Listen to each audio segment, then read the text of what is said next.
Un grand leader, avant sa mort, disait, je ne connaissais pas le but de la vie. Un autre grand leader disait à ses disciples, cherche la vérité. Un autre grand leader de la masse disait à ses fidèles, avant sa mort, je ne suis pas le chemin. Mais Jésus a dit, je suis le chemin, la vérité et la vie. Nul ne vient au Père que par moi. Les défis de l'Église de Jésus durant des siècles étaient nombreux et qui continuent à être nombreux. C'est très important. J'ai toujours dit que un enfant qui ne connaît pas l'histoire de sa famille fait des erreurs. Une nation qui ne connaît pas son histoire fait des erreurs. Un peuple qui ne connaît pas l'histoire fait des erreurs. Et nous les chrétiens, nous devons connaître notre histoire. C'est très important. Les défis de l'Église du Seigneur étaient très nombreux. Et j'ai dit le dimanche passé, au même heure, que lorsque le mouvement de Jésus, on les appelait des sept, qui étaient déplacés, allaient, ce qu'on appelle la Turquie actuelle, Alexandrie, Carthage, et jusqu'à même à Rome, n'a pas été considéré. L'Église du Seigneur n'a pas été considérée. Parce qu'il y avait des religions qui étaient là. L'Empire grec, à son temps, c'était, je peux dire, le berceau même d'idolâtrie pure. Il y avait tellement d'idoles. Donc, lorsque les Romains aussi ont conquéri les Grecs, là, c'est encore venu plus pur. C'était un pays épais de panthéon. Ils acceptent tout. Les dieux orientaux, Extrême-Orient, ainsi que les Grecs avec eux-mêmes leurs propres dieux. Donc, on a un landage qui disait que plusieurs chemins amènent à Rome, ne date pas d'aujourd'hui. Parce qu'il y avait plusieurs idoles qui étaient là. Donc, en voyant le mouvement de Jésus-Christ, ils croyaient aussi que c'est notre mouvement d'idoles qui était arrivé. Puisque, en croyant que, avec tous ces idoles, ils cherchaient des moyens à connaître Dieu. C'est pourquoi il dit la religion. Mais il oublie que la chrétienté n'est pas la religion. C'est Christ qui est venu vers l'homme. Christ est venu vers l'homme. J'ai dit plusieurs passages dans les 2 dimanches passés. Et j'ai dit même Jean 3,16, Dieu nous a aimés, il a envoyé son Fils unique. Ce n'est pas nous qui sommes partis vers Dieu, mais c'est Dieu qui est venu vers nous. C'est ça qui est la différence. Et quand tu vois des gens du monde comparer la religion, la chrétienté avec les autres religions, il fait de fausses routes. On ne peut pas mettre l'amalgame entre la chrétienté et les autres religions.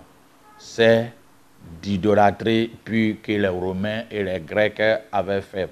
Donc quand l'Église avec la persécution était déplacée en Israël pour beaucoup arriver à l'Asie mineure qu'on a actuellement Rome qui était Alexandrie, Constantinople, Carthage qui est la Tunisie, au nord de Tunisie, Algérie, on voit Antioche qui est actuellement Istanbul, et les Méditerranéens, ainsi que Rome, ils étaient déjà assis avec les idoles.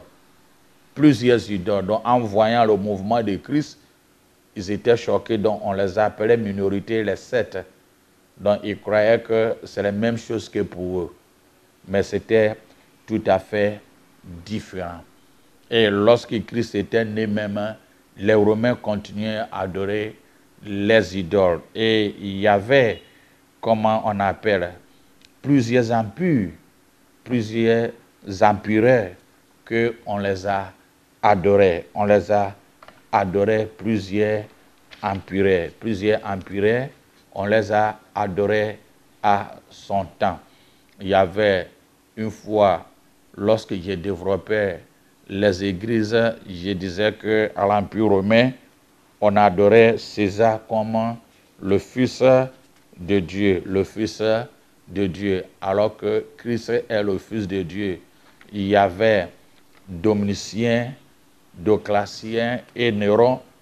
Tout le monde était vénéré pour être adoré, être adoré.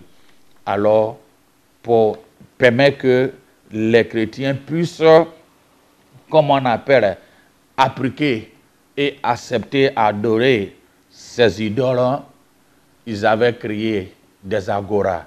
Des agoras étaient les lieux du marché, les lieux publics. Lorsque nous lisons Apocalypse chapitre 2 jusqu'à chapitre 3, avec toutes les églises développées là-bas, les Romains, en créant les cités, à chaque cité, ils ont créé les lieux publics agora, les lieux commerciaux où il y avait des entrées spécifiques. Et à toutes les entrées spécifiques, non seulement ils imposaient adorer les empirés,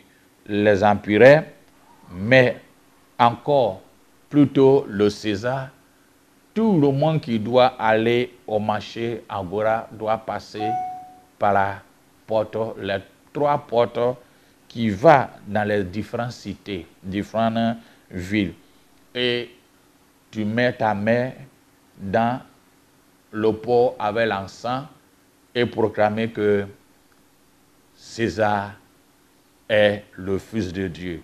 Donc, si tu es chrétien, tu ne fais pas ça, ça veut dire que tu n'as pas droit d'aller au marché pour travailler ou bien vendre. Et l'Église avait beaucoup de problèmes, avait eu beaucoup de problèmes. Mais ce qui est très important est que à chaque fois que l'Église du Seigneur rentre dans un moment compliqué, c'est à ce moment-là l'Église va croître. Personne ne peut comprendre. Même l'histoire récente nous fait comprendre que avant la révolution de Chine, l'Église même n'était pas trop nombreux que après le premier qu'ils ont instauré le communisme, l'Église a quadruplé par rapport même auparavant. Donc si l'ennemi sait, il n'allait même pas chercher même à penser à détruire l'Église du Seigneur. Mais à chaque fois que l'Église est persécutée, à ce moment-là, l'Église croît. Ça, c'est un mystère qui est dû au Saint-Esprit. Et durant ces persécutions, là, même Jean avait écrit à l'église de Smyrne en leur disant de persévérer. Persévérer, persévérer, où il a utilisé le mot hypomonère. Hypomonère, qui était un mot militaire à son temps pour les Grecs, qui veut dire va jusqu'à la mort. Un militaire qui est en guerre n'est pas droit retourner. Quand bien même tu vois que tu dois aller, tu dois voir que tu dois faire que c'est ta vie. Et c'est ainsi, disait hypomonère, continuez, n'abandonnez pas, n'abandonnez pas. Et Christ même a dit à les églises, persévérez, parce que votre lieu céleste n'est pas ici. Aujourd'hui, on peut voir dans des différentes villes, différents pays ou bien différentes familles qui essaient de mépriser ou opprimer le mouvement de Christ ou bien un enfant de Dieu. Mais à chaque fois, on voit que c'est tout à fait le contraire. Même on voit dans la nature, quand tu as des enfants à la maison, l'enfant, tu le crois, tu veux lui servir, tu veux lui persécuter, lui rendre la vie dure. Finalement, c'est cet enfant-là qui reçut mieux. Au temps de nos bien-aimés, d'évancer les apôtres, lorsque nous en Apocalypse chapitre 1, verset 9, il nous parle, Jean nous parle de l'Église à persévérer, hypomonère, de faire de telle sorte que sans retour, hypomonère jusqu'à combattre à la mort. Et il parle aussi du chapitre 2, verset 9, en disant qu'il y a des synagogues de Satan, qui veut dire aussi qu'il y aura des trahisons au milieu chrétien. Trahison au milieu chrétien. Ces choses ne datent pas d'aujourd'hui. De la même famille, il y a des trahisons. Tu vois, même la Bible nous parle d'Abel et puis Caïn. On voit la famille chrétienne, la famille juive, où Kassan prophète avait trompé Josaphat ainsi que le roi Achab. Il y en a tellement plein et ça va continuer jusqu'à nos jours, Donc César, non seulement l'empire romain préférait qu'on adorait les empires, mais les déités, qui est les idoles qui avaient fait son infiltration aussi dans le corps de Christ, le mouvement de Christ. J'avais parlé de Asclepios, qui est le serpent incarné, et les gens adoraient, d'autres vont et rester dans le temple ou bien autour du temple comme un camp de prière pour avoir l'objectif d'aller tomber dans la piscine qui était créée, de telle sorte que lorsque tu sors de la piscine, tu deviens propre. Et c'est très important. Non seulement tu deviens propre, et ces choses étaient là, existaient à son temps.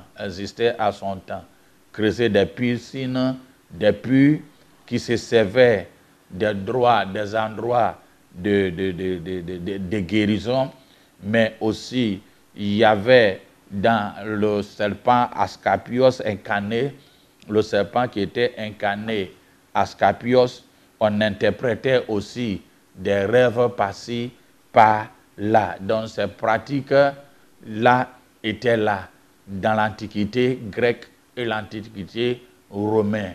Cette idolâtrie était là. Donc, voyez l'Église, le mouvement de Christ, en allant dans ces endroits, vous allez voir que c'est un crash. C'est comme tu as un fer qui est chaud et tu mets dans l'eau. Ça fait un mouvement, ça fait un crash. Donc, l'Église du Seigneur, Jésus avait fait face à ces défis parce qu'il n'avait pas toutes ces choses et à Rome, à Jérusalem plutôt. Mais non seulement il y avait ça, mais l'Église du Seigneur racontait aussi les philosophes comme les philosophes païens, qui est comme exemple Aristote, qui dans le 4e siècle était dans une académie, et il y avait aussi Platon qui était disciple de Socrate. C'était des penseurs qui influençaient beaucoup le monde occidental à son temps. Donc, déjà, voyez ces gens, des penseurs avec leurs idéologies, en voyant ces mouvements de Christ avec une autre philosophie pensée. Donc, il faut faire des crashs pour demander des choses. Donc, déjà, lorsque Christ, le mouvement de Christ est arrivé, l'Église a fait face à tous ces problèmes-là. Le culte impérial, il y avait aussi, comme on appelle, la culture grecque, l'idolâtrie, et toutes ces choses-là existaient à son temps. Donc, ce qui fait que le mouvement de Christ n'est pas resté, comment on appelle, un pain qui est sorti du ciel et nous mangeons. Donc, les Grecs et les Romains affrontaient, ils étaient ensemble avec leurs idéologies pour combattre la religion chrétienne. aujourd'hui, nous pouvons avoir aussi ce même esprit dans certaines familles, dans certaines villes, dans certains pays, qui se convergent pour combattre le mouvement de Christ. Ecclésiaste nous dit, ce que nous voyons aujourd'hui, ce sont des choses qui ont passé auparavant. Et ça va continuer. Il n'y a rien de nouveau sur cette terre. Mais ce qui est important est que le défi que l'Église a traversé a permis l'Église à évoluer. Parce que dès le moment où nous devons comprendre que Paul a dit dans Romains 3, verset 23, que toutes, car tous, c'est-à-dire l'humanité entière ont péché et sont privés de la gloire de l'Éternel. Quand nous sommes privés de la gloire de l'Éternel, ça veut dire que notre leçon, notre philosophie, comment comprendre les choses de Dieu est sa limite. C'est ça qui permet que il y a ceux qui ne connaissent pas Jésus à créer authentique autant de les Grecs, les Romains, chercher plusieurs manières de connaître Dieu avec certaines philosophies et toutes ces choses. C'est la religion. Mais la chrétienté est différente, totale. Mais non seulement l'Église de Christ a connu beaucoup de défis, mais il y avait aussi des politiques, des différentes doctrines qui débattaient. Est-ce que Jésus est fils de Dieu? Est-ce que Jésus est Dieu? Est-ce qu'il n'est pas Dieu? Débattaient aussi sur certaines doctrines comme les icônes, les images. Et puis il y a eu cette histoire de leadership. Et j'ai expliqué aussi que c'est ainsi que lorsque Constantin, dans le 4e siècle, a pris Rome, il y a l'Église occidentale qui a envoyé, a pris Prédoya, il avait demandé à Constantin s'il peut mettre de l'ordre à l'Église orientale, qui est composée à Alexandrie et Turquie, Istanbul, ainsi que Carthage et toutes ces choses-là. C'est en permettant d'avoir ça, les militaires ont opprimé et a fait diviser l'Église du Seigneur. Et lorsque Mohamed est venu, ceux qui sont à Constantinople, qui est en Turquie et au Orient, ont laissé le bras ouvert pour qu'il vienne. Parce qu'ils voyaient qu'avec lui, il y a de la paix par rapport aux autres. Le mouvement de Christ, l'Église a eu beaucoup de difficultés, beaucoup de défis. Et ces défis continuent jusqu'à nos jours. La philosophie, les pensées qui combattaient l'idée de la foi, il y avait l'idolâtrie, la magie. Bien sûr, on voit à des apôtres, Simon magicien, mais durant le 1er siècle, la Grèce et le Rome, Rome étaient des berceaux d'idolâtrie, adorer le soleil, les lunes et bien d'autres choses. Si Christ a d'avenir, nous allons continuer à développer beaucoup de certaines choses. Il y avait des défis aussi, comment accepter les icônes. Est-ce que Jésus est Dieu ou pas? Empire romain, on doit adorer. Si tu n'acceptes pas certaines choses, tu ne dois pas aller au marché, par-ci, par-là. Mais encore, en prêchant la parole de Dieu, il y a des gens qui opposaient avec les philosophes. Donc Paul connaissait ça et il a vécu durant les périodes-là, a dit à 1 Corinthiens chapitre 2, verset 4 à 5 et puis 14 en disant ceci. Mon enseignement et ma prédication ne reposent pas sur des discours persuasifs de la sagesse, c'est-à-dire des pensées humaines, mais sur une manifestation, sur une action manifeste de l'esprit et de puissance. Ainsi, notre foi est fondée non sur la sagesse humaine, non sur la religion, non sur ce que l'homme pense, non sur ce qui est la formule a mis en place pour que tout le monde s'accroche. Non pas ce qu'une famille décide, une congrégation décide, une nation décide, un certain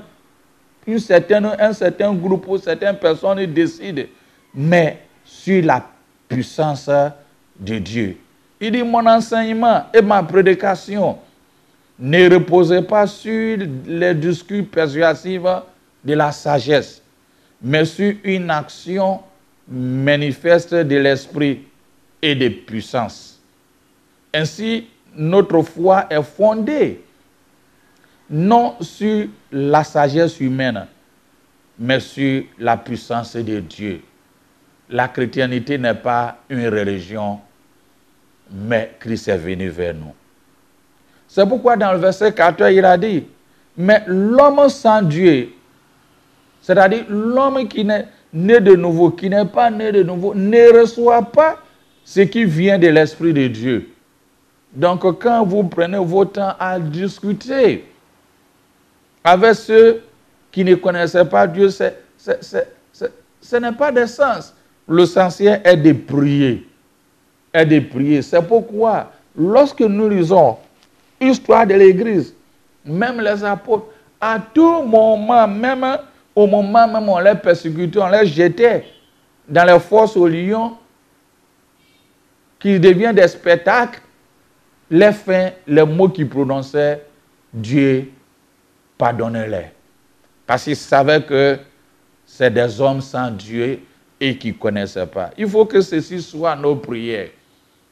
À tout ce qui nous arrive sur nos chemins et qui est en contradiction de ce qui est la foi chrétienne, on doit dire, Seigneur, pardonnez-le, ils ne connaissaient pas. Jean 3, 16, et j'ai dit toujours, a dit, Dieu a tant aimé le monde qu'il a donné son Fils, afin que quiconque croit à lui ne périsse pas, mais qu'il a la vie éternelle. La vie éternelle. Lorsque nous lisons Marc, Évangile selon Marc, il nous fait comprendre. Il nous fait comprendre, versets 15, 16 et 17, 19, il dit ceci. Christ nous a dit, allez partout dans le monde et prêchez la bonne nouvelle à toute la création. Celui qui croit et qui sera baptisé sera sauvé. Mais celui qui ne croit pas sera condamné. Versets 17 et 18, il disait, voici les miracles qui accompagneront ceux qui croiront, ceux qui auront cru. À mon nom, ils chasseraient les démons, ils imposeraient les mains sur les malades et les malades seront guéris. Il n'est pas dit à mon nom, fais les rituels pour que les gens soient guéris. Il n'est pas dit à mon nom, associer son nom à des objets, le sable, le sel, les pointes, les cailloux, le huile, les piscines, par-ci, par-là, pour que les gens soient guéris. Christ a donné cet ordre-là. Il a donné, avant même d'aller au ciel, verset 19 dit, le Seigneur, après les avoir parlé, fut enlevé au ciel et s'assit à la droite du Père. Que l'Église du Seigneur a eu beaucoup de défis. Regarde l'Empire romain. L'Empire romain. Et j'ai lu un livre concernant Saint Auguste qu'il disait la cité de Dieu. Il parlait de la cité de Dieu. Et lorsque Rome était une nation, un empire, personne ne croyait que cette nation allait être détruite. Parce que tellement Rome était bâti, parmi les 4 empires, Babylone, Grec, Babylone, les Perses, les Grecs, Rome était vraiment restitué. Et ils étaient fiers, étant romains, citoyens romains même, est fier, un citoyen romain est fier, parce que c'est bien restructuré. Et mais voilà, hélas, ceux qui ne croyaient pas, des gens qui ne croyaient pas, les Visigoths, les barbares, c'est eux qui ont incendié Rome. C'est eux qui ont détruit Rome. Et il y avait dans le livre de, comment on appelle, Saint Augustin disait, si le Saint Jérôme pleurait beaucoup. Il pleurait beaucoup, il pleurait beaucoup. Il pleurait beaucoup en disant, comment une vie comme Rome peut être détruite? Comment une vie comme Empire romain peut être prise? C'est inadmissible. Et Saint Jérôme, j'ai fait la citation de ce qu'il a dit. Il a dit, Dieu ne nous élève pas des citadelles, des pierres et des marbres. Or, de ce monde, il élève pour nous des citadelles du Saint-Esprit, des citadelles d'amour qui ne pourraient jamais s'effondrer, qui resteront à jamais dans la gloire quand ce monde sera réduit en cendres. Rome s'effondrer et vos cœurs en sont scandalisés. Rome a été construite par des hommes comme vous. Depuis quand croyez-vous que les hommes avaient le pouvoir de construire des choses éternelles? Vos âmes remplies de la lumière du Saint-Esprit ne périront pas. Voilà ce que Saint Auguste a dit Jérôme. Ainsi, les fidèles, que tout ce que nous faisons et nous croyons fiers, indestructibles, tout ce que l'homme fait et il remet en place à sa fin. Rome était fier, l'Empire romain était fier de Occident jusqu'à Asie. Mais en un rien de tout. Ce qui est très important est que nous, étant chrétiens, nous devons apprendre en notre histoire que tout ce que l'homme fait a son commencement et sa fin. La richesse a son commencement et sa fin. Le pouvoir a son commencement et sa fin. Ce que tu crois impénétrable a son commencement et sa fin. Tout ce que l'on fait, il y a des failles. Un grand leader, avant sa mort, disait, je ne connaissais pas le but de la vie. Un autre grand leader disait à ses disciples, cherche la vérité.